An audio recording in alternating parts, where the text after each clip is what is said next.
Հայաստանի արդարադատությունը գրոշի արժեք չունի։ Երբ մարդը բողոքում է 27 տարի, ունեմ կտակ 1997 թվին, հայրս մահացել է թողել է կտակ, ու կտակով նախատեսված փաստերը տալիս են, որ ունենք տնամերձ հողամաս 1700 մետր։ Ձեռներեց գյուղապետը, Մասիսի այնթափ գյուղի գյուղապետ, նախկին գյուղապետ Լովա Թարվերդյանը վաճառել է մեր հողը հարևաններին, թողնելով 800 կամ մի քիչ ավել։ Ու հիմա ես կանչել եմ չափագրողին, որ պետքա գա չափագրի, գոնե էծևով դատարան, ոչ մի բան չեմ կարողանում անել, դա էլ ոչինչ։ Նախ անցել եմ դատական համակարգի բոլոր ատյաններով, առաջին ատյանը Մասիսի շրջանի դատավոր Ելենա Քոչարյանն է եղել, գլխավոր անօրեններից մեկը։ Նա սխալ որոշում է կայացրել, որ իբր թե հողամաս իր չափսերը չի փոխել, ամեն ինչ նույնն է, նույն գծագիրը տվել են ինձ, բայց փաստացի ես այդ գծագիրը չունեմ, որովհետև հարևանը մի կողմից է զավթել, ներքևի հարևանը մյուս կողքից,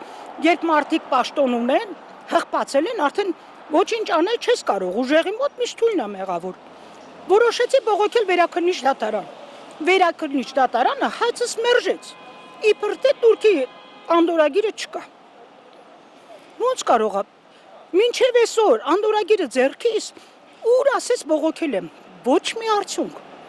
Ինչպես կարելի է այդքան հանդուրժել։ Միթե արդարությունը չի կարող վերականգնվել։ Միթե հնարավոր չի արդարադատության աստիճանները դատավորներին փոխելով ինչ որ մի ելքի հասնել։ Ես այսօր արդեն ինձ ստիպում են, որ դու կարող ես սեփականացնել միայն ինչպես հիմա որպես ինքնական շինություն։ Չափագրողը ասում է, պետք է հարևաններից թույլտվություն վերցնես, այն նույն հարևաններից, որոնք զավթել են իմ հողը։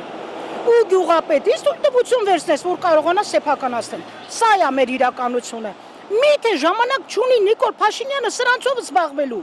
Թող հավաքի այդ թափտպուկներին, ինչքան կարելի է, մենք չհոգնել ենք արդեն, արդարադատությունը պողպատե մուրժել տվեցինք, ուր հասանք։ Ոչ մի արդյունքի։ Առ այսօր ես ոչ մի ընտրության չեմ մասնակցել եմ, ընտրել եմ միայն Կարեն Դեմիրճյանին, Սերոփիչին, լիարժեք մարդ, որ գիտես արժանի է մեր հայ ազգին, իսկ մնացածների դեպքում ես դրել եմ դատարկ բազմության նշան, որովհետև Հայաստանի արդարադատությունը գրոշի արժեք չունի։ Ամեն ձևի հալածել են իմ ընտանիքը, այսօր ես չգիտեմ ում բողոքեմ, ինչ ձևով կարող եմ վերականգնել իմ իրավունքները, մինչև երբ։